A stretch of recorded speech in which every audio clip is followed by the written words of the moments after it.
नमस्कार दोस्तों, स्वागत है आपका आकार आईएएस में। दोस्तों, आज के इस वीडियो में हम हिस्ट्री के एमसीक्यू डिस्कशन करेंगे। यूपी पीसीएस प्रीलिम्स 2024 के लिए हिस्ट्री के सवालों को हम इससे पहले भी डिस्कस कर चुके हैं और आज भी हम कुछ अहम सवालों को देखेंगे जहां से पीसीएस प्रीलिम्स में क्वेश्चंस आने की पॉसिबिलिटी रहेगी। उन टॉपिक्स को इसमें टारगेट किया गया है। तो आइए चलिए शुरू करते हैं अपने पहले सवाल से। अपना पहला क्वेश्चन है कि 1930 के आरंभ में आयोजित गोलमेज सम्मेलन के संदर्भ में निम्नलिखित घटनाओं पर विचार करें। Consider the following events associated with reference to the round table conference held in the early 1930s। तो इसमें चार जो ऑप्शन हमें दिए हुए हैं और उन्हें हमें जो है कालानुक्रमिक क्रम में लगाना है, यानी कि क्रोनोलॉजिकल ऑर्डर में लगाना है। हमें बताना है कि कौन सा इवेंट जो है पहले हुआ है और कौन सा इवेंट बाद में हुआ है। तो यहां बात करें गांधी इरविन समझौते के बारे में। तो दोस्तों, जो गांधी इरविन समझौता है, तो गांधी इरविन समझौते की जो शुरुआत होती है, गांधी इरविन समझौते की शुरुआत होती है फरवरी 1931 में। तो फरवरी 1931 में गांधी इरविन समझौते की शुरुआत हुई। लगभग 15 दिन की ये कॉन्वर्सेशन चली महात्मा गांधी और उस समय जो ब्रिटिश वॉइसरॉय थे लॉर्ड इरविन, उनके बीच में। तो 15 डेज की कॉन्वर्सेशन के बाद में फाइनली क्या हुआ कि मार्च 1931 में दोनों के बीच में एक समझौता हुआ जिसे गांधी इरविन पैक्ट कहा गया। तो इस समझौते में कुछ शर्तें रखी गई, कुछ बातें जो हैं वो इरविन की तरफ से मानी गई। इसमें कहा गया उन भारतीयों को जिन्हें गिरफ्तार किया गया है, उन भारतीयों को गिरफ्तारी से रिहा कर दिया जाएगा जिनके खिलाफ हिंसात्मक कार्यवाही का कोई मुकदमा नहीं है। तो वो लोग जो हिंसात्मक कार्यवाही का जिनका मुकदमा दर्ज है उन लोगों को नहीं छोड़ा जाएगा, लेकिन बाकी लोगों को जो है वो रिहा कर दिया जाएगा। उसके अलावा ये भी था कि भारतीयों की जो अपहरण की गई संपत्ति है ब्रिटिशर्स के द्वारा, उन संपत्तियों को उन्हें वापस कर दिया जाएगा। उसके साथ साथ में ये था कि जो अलग अलग तरीके के जुर्माने भारतीयों पर लगाए गए हैं उन जुर्मानों को स्थगित कर दिया जाएगा। तो इन ऐसी कई सारी बातें जो हैं वो इस समझौते में रखी गई और गांधी और इरविन के बीच में जो समझौता है ये फरवरी 1931 में मतलब स्टार्ट हुई बातचीत और मार्च 1931 में समाप्त हुआ। तो ये जो है इवेंट 1931 में जो है वो हुआ। तीसरे गोलमेज सम्मेलन की दोस्तों बात करें तो तीसरा गोलमेज सम्मेलन होता है नवंबर 1932 में। तो नवंबर 1932 में तीसरा गोलमेज सम्मेलन हुआ और तीसरे गोलमेज सम्मेलन में ना तो महात्मा गांधी और ना कांग्रेस के किसी भी सदस्य ने इस तीसरे गोलमेज सम्मेलन में भाग नहीं लिया, जिसकी वजह से यह सम्मेलन जो है वो विफल रहा, सक्सेस नहीं हुआ।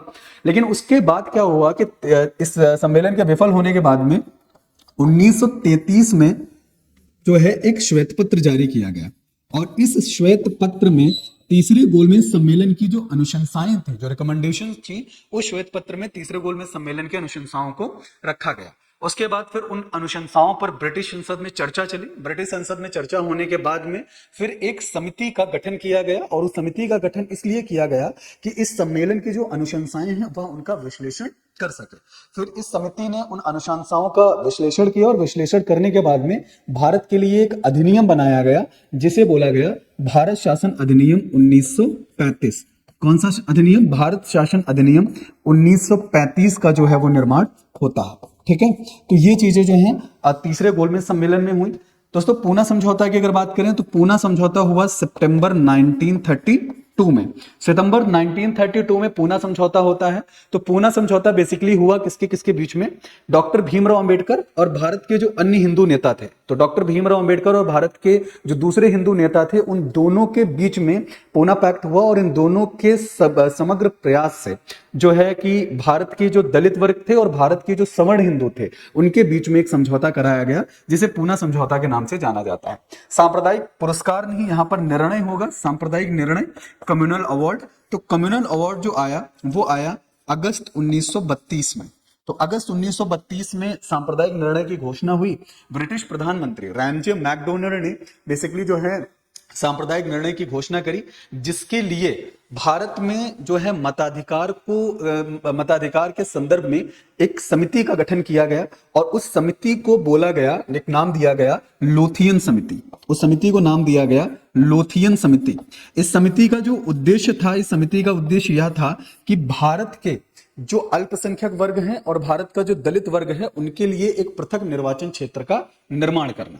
तो भारत के दलितों और अल्पसंख्यकों के लिए पृथक निर्वाचन क्षेत्र का निर्माण करने के लिए किसकी घोषणा की गई? सांप्रदायिक निर्णय की घोषणा की गई अगस्त 1932 में by the British president Ramsay MacDonald. और उसके लिए एक समिति का गठन हुआ। समिति का नाम क्या है? लोथियन समिति। समिति का नाम जो है वो पाया जाता है। तो यहां पर ये इवेंट्स इस टाइम पीरियड में हुए। तो सबसे पहला अगर हम देखें तो 1931 में हमें कौन सा मिलता है?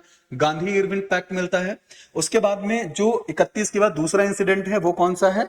वो है सांप्रदायिक निर्णय यानी कि कम्युनल अवार्ड, जो कि अगस्त 1932 में हुआ। फिर सितंबर 1932 में कौन सा हो रहा है? पूना समझौता हो रहा है between the doctor Bhimrao Ambedkar और जो अदर हिंदू कम्युनिटीज हैं वो, ठीक है। और फिर आता है तीसरा गोलमेज सम्मेलन जो कि नवंबर 1932 में हुआ और उसमें कोई शामिल नहीं हुआ और उसकी अनुशंसाओं को 1933 के श्वेत पत्र में शामिल किया गया। उस पर विश्लेषण करने के लिए जो एक समिति का गठन किया गया और समिति ने भारत के लिए नया अधिनियम बनाया जो कौन था? भारत शासन अधिनियम 1935।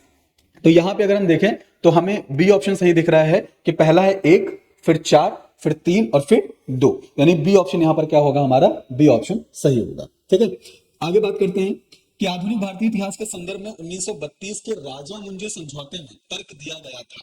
इन the context of the modern Indian history the राजा-मुंजे pact of 1932 argued for. तो किस समझौते में तर्क दिया गया था?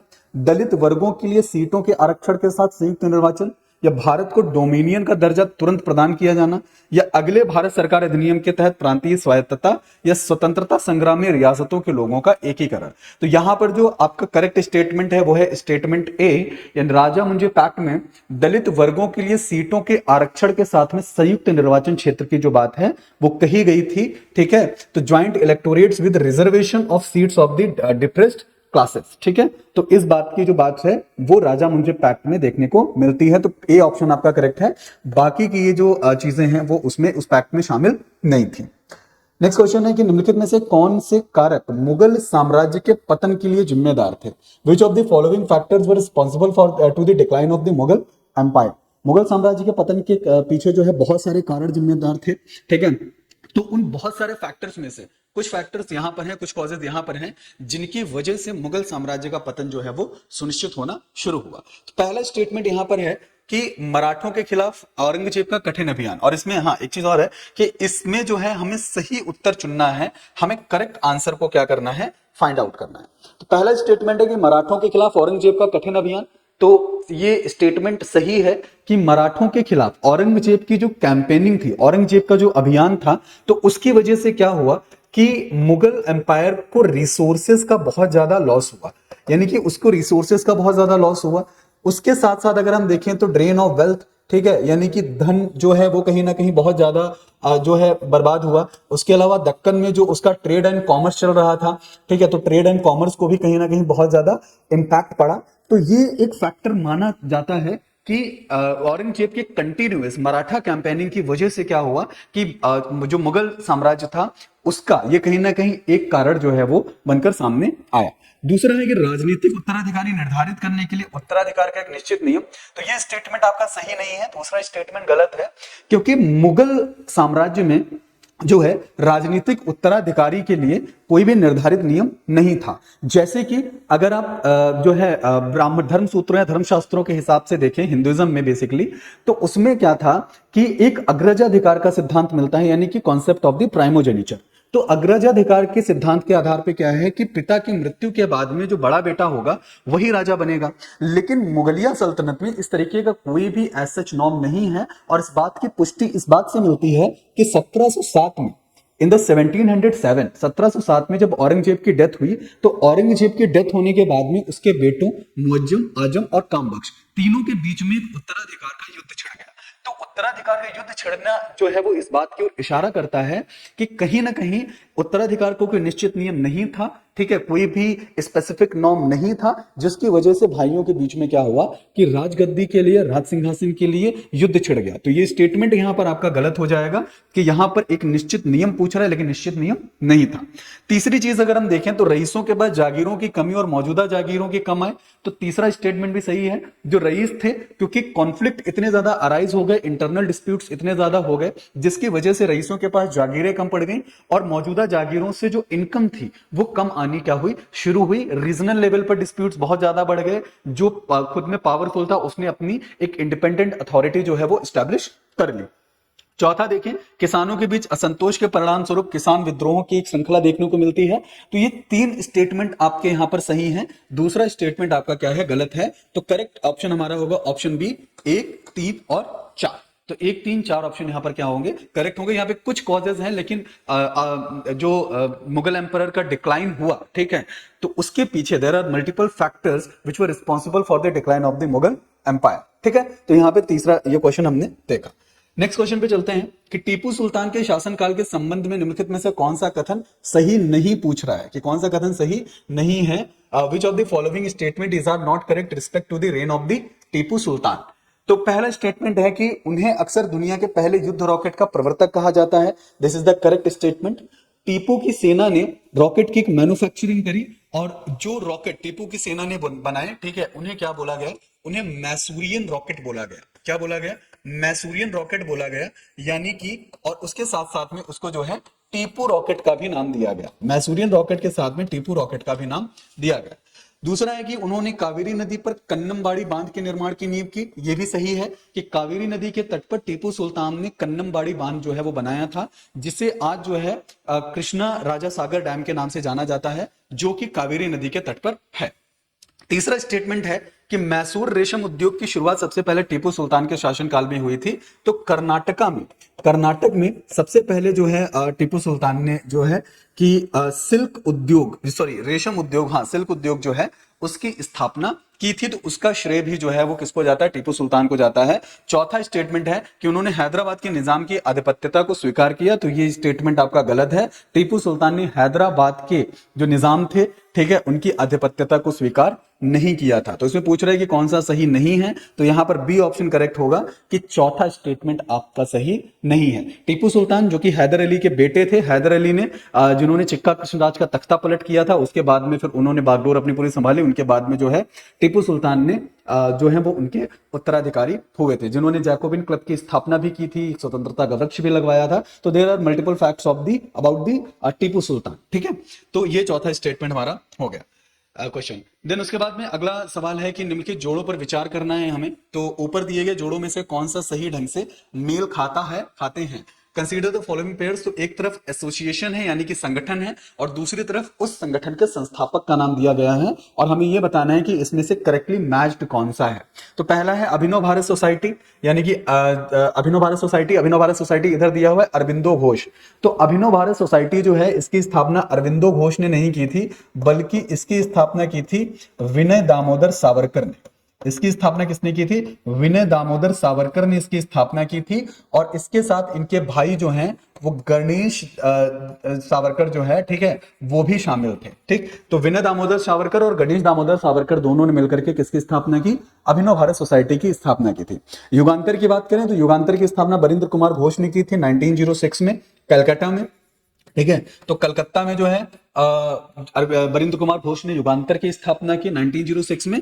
और पैसिफिक कोस्ट हिंदुस्तान एसोसिएशन, ये एसोसिएशन यहां होगा, इसकी स्थापना लाला हरदयाल ने की थी 1913 में, ठीक है। 1913 में Pacific coast of Hindustan association जो है उसकी स्थापना लाला हरदयाल के द्वारा की गई। तो यहाँ पे दो जो है ऑप्शन आपके करेक्टली मैच्ड हैं, 2 और 3 करेक्टली मैच्ड हैं। आपका पहला जो ऑप्शन है वो करेक्टली मैच्ड नहीं है, क्योंकि अभिनव भारत सोसाइटी की स्थापना विनय दामोदर सावरकर और उनके भाई जो है कि गणेश दामोदर सावरकर, उनके द्वारा की गई थी। तो यहां पर करेक्ट ऑप्शन पूछ रहा है कौन सा है, तो पहला स्टेटमेंट हमारा ए होगा यहां पर, ठीक है, ऑप्शन कि पहला जो वाला जो है वो सही नहीं है, ठीक है। नेक्स्ट क्वेश्चन पे चलते हैं। अगला सवाल है कि आर्य समाज के संदर्भ में in the context of the Arya Samaj. तो आर्य समाज में बेसिकली क्या था कि लड़कों के लिए विवाह योग्य न्यूनतम आयु 25 वर्ष निर्धारित की गई। तो इसमें भी हमें करेक्ट ऑप्शन देखना है कि सही स्टेटमेंट कौन सा है। तो करेक्ट है पहला वाला हमारा कि आर्य समाज में लड़कों के लिए जो विवाह की न्यूनतम आयु निर्धारित करी गई वो 25 साल निर्धारित की गई। और अगर गर्ल्स की बात करें, लड़कियों की बात करें, ठीक है, तो लड़कियों की विवाह योग्य न्यूनतम आयु जो निर्धारित करी गई वह कितनी की गई, वह 16 वर्ष निर्धारित की गई। तो लड़कियों के लिए विवाह की न्यूनतम आयु आर्य समाज के तहत कितनी है, 16 वर्ष है, और लड़कों की न्यूनतम आयु विवाह के लिए कितनी है, वह 25 वर्ष है। दूसरा है कि समाज द्वारा अंतरजातीय विवाह और विधवा पुनर्विवाह को प्रोत्साहित किया गया। सही चीज है कि आर्य समाज के द्वारा समाज में अंतरजातीय विवाह यानी कि इंटरकास्ट मैरिज और विधवा पुनर्विवाह यानी कि विडो रीमैरिजेस, इन दोनों चीजों को क्या किया गया, समाज में प्रोत्साहित किया गया। It was promoted by the Arya Samaj. Then उसके बाद तीसरा स्टेटमेंट है कि इसने ईसाई और इस्लाम में धर्मांतरित लोगों को हिंदू धर्म में वापस लाने के लिए एक शुद्धि मूवमेंट चलाया।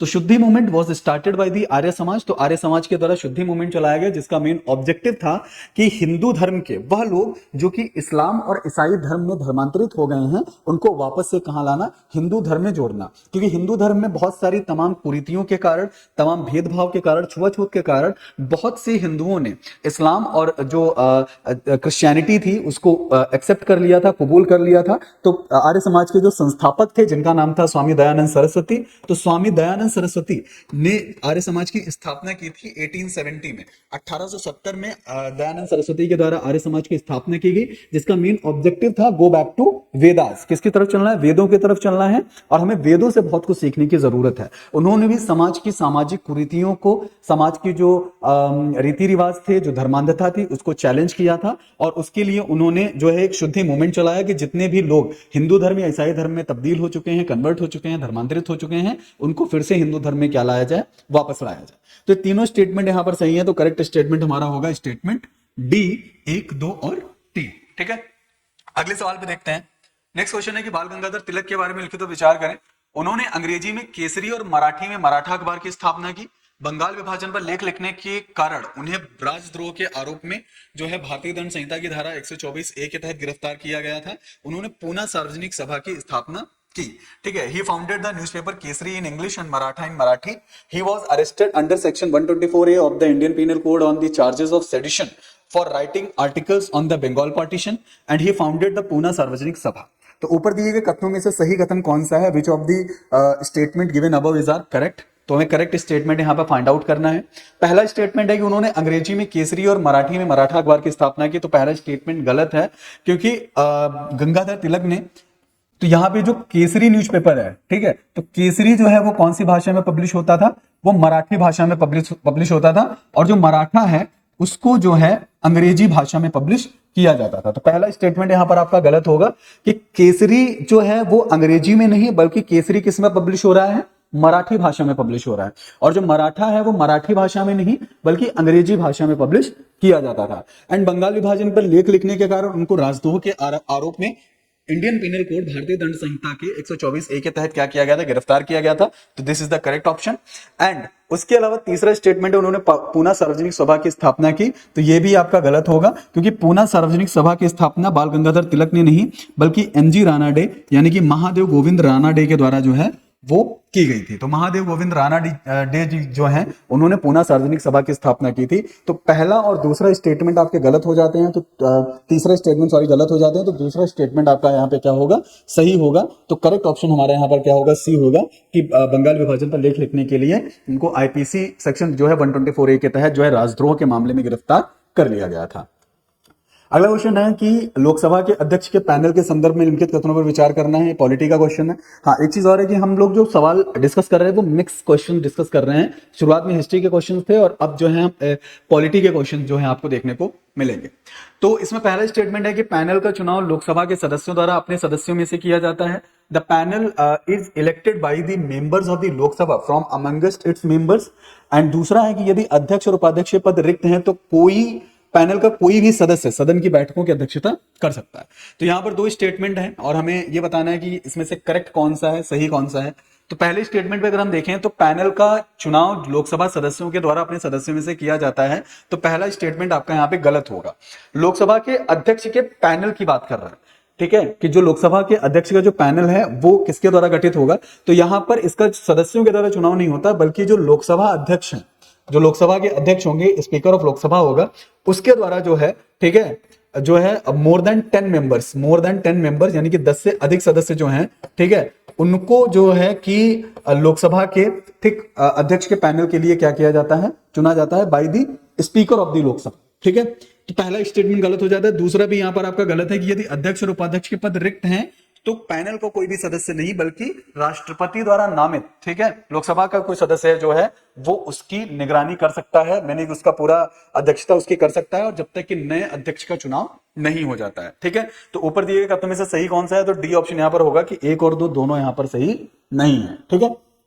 अगला क्वेश्चन है कि राष्ट्रपति शासन के संदर्भ में निम्नलिखित में से कौन सा से सही है which of the following is are correct with reference to the president's rule. तो राष्ट्रपति शासन लागू करने वाली घोषणा को संसद के दोनों सदनों द्वारा इसके जारी होने की तिथि से 2 महीने के भीतर अनुमोदित किया जाना चाहिए। पहला स्टेटमेंट यहां पर आपका सही है कि जब भी राष्ट्रपति शासन लागू किया जाएगा तो राष्ट्रपति शासन लागू होने के समय दोनों सदनों से उसको स्वीकृति मिलना जरूरी है, और दोनों सदनों द्वारा इसके जारी होने की जो तिथि होगी उस तिथि के 2 महीने के भीतर क्या होना चाहिए, ये अनुमोदित होना चाहिए। This is the timeline. दूसरा स्टेटमेंट जो है, तो राष्ट्रपति शासन की घोषणा को मंजूरी देने वाले प्रत्येक प्रस्ताव को संसद के किसी भी सदन द्वारा विशेष बहुमत से पारित किया जाना चाहिए। तो यहां पे विशेष बहुमत नहीं होगा बल्कि राष्ट्रपति शासन को, ठीक है, कौन से साधारण बहुमत यानी कि सिंपल मेजोरिटी से, सिंपल मेजोरिटी से क्या है कि पारित किया जाना चाहिए संसद के किसी भी सदन के द्वारा। तो पहला स्टेटमेंट सही है कि राष्ट्रपति शासन जब लागू होगा तो जब उसकी घोषणा होगी तो संसद के दोनों सदनों से उसे जारी होने की तिथि से 2 महीने के भीतर अनुमोदित होना चाहिए। और दूसरा है कि साधारण बहुमत के द्वारा संसद के किसी भी सदन द्वारा जो है वो पारित किया जाना चाहिए। तो यहां पर सही स्टेटमेंट पूछ रहा है, तो statement A will be correct that कि पहला स्टेटमेंट आपका क्या है, सही है, ठीक है। ठीक। अगला सवाल है कि निम्नलिखित में से कौन सा व्यक्ति संविधान के ग्राम सभा से रिलेटेड है, ठीक है, कि उसकी जो पंचायती राज यानी कि ग्राम सभा की सदस्यता के लिए पात्र है। तो यहाँ पर पूछ रहा है कि कौन व्यक्ति है जो ग्राम सभा की सदस्यता के लिए एलिजिबल हो सकता है। तो गांव में रहने वाले सभी वयस्क सदस्य यानी कि जितने भी एडल्ट मेंबर्स गांव में रह रहे हैं वो सारे, तो सभी वयस्क सदस्य जो हैं वो नहीं हो सकते, बल्कि जो है उनका मतदाता सूची में पंजीकृत होना जरूरी है, ठीक है। जब वो पंजीकृत हो जाएंगे तो ग्राम सभा की सदस्यता के लिए क्या हो सकते हैं, पात्र हो सकते हैं। तो पंचायत के क्षेत्र में, निर्वाचन क्षेत्र में पंजीकृत व्यक्ति, ये सही स्टेटमेंट है आपका कि पंचायत के क्षेत्र में जो निर्वाचन क्षेत्र है उसमें जो पंजीकृत व्यक्ति है वो ग्राम सभा की सदस्यता के लिए पात्र हो सकता है। और उस निर्वाचन क्षेत्र से विधानसभा का सदस्य जिससे गांव संबंधित है लेकिन गांव के मतदाता सूची में पंजीकृत नहीं है, ठीक है। तो फिर यह भी स्टेटमेंट गलत होगा कि अगर कोई भी व्यक्ति उस क्षेत्र के निर्वाचन क्षेत्र का, विधानसभा का अगर सदस्य है, एमएलए है, विधायक है, तो अगर वो गांव उसके निर्वाचन क्षेत्र में आता है तो वह उस गांव का ग्राम सभा सदस्य तभी बनने के लिए पात्र है जब उस ग्राम सभा की जो ग्राम पंचायत है उसके निर्वाचन सूची में, उसकी मतदाता सूची में उसका नाम सुनिश्चित हो। अगर उसका नाम सुनिश्चित नहीं है और वह गांव उसके निर्वाचन क्षेत्र के अंतर्गत आता है तो वह ग्राम सभा का सदस्य बनने के पात्र नहीं है, ठीक है। तो यहाँ पे तीसरा स्टेटमेंट आपका गलत होगा। तो पहला और तीसरा स्टेटमेंट आपके दोनों गलत हैं। और यहाँ पे पूछ रहा है सही उत्तर का चयन करना है, तो यहाँ पर केवल 2 यानी कि बी ऑप्शन आपका सही होगा कि 2 है कि ग्राम पंचायत क्षेत्र के निर्वाचन क्षेत्र में जो पंजीकृत मतदाता हैं, ठीक है, व्यक्ति हैं, वही ग्राम सभा की सदस्यता के लिए क्या हो सकते हैं, पात्र हो सकते हैं, ठीक है। तो आज के इस वीडियो में हमने इन सवालों को डिस्कस किया। आई होप दैट कि ये चीजें आपको एक लेवल तक क्लियर हो गई होंगी, और बाकी आगे जो है हम बारी बारी से करके बहुत सारे सवालों को डिस्कस करते रहेंगे। और ये जो क्वेश्चंस आपके साथ डिस्कस किए गए हैं ये आकार आईएएस के टेस्ट सीरीज से लिए गए सारे सवाल हैं, ठीक है। और आगे समय के साथ हम आपके साथ रूबरू होते रहेंगे। Thank you.